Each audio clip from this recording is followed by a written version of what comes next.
Are you ready to do this? Yeah. No. Yeah. No? Yeah. Yeah? Yeah? Let's go.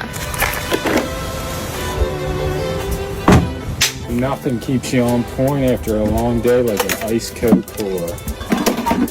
Freaking ice cold.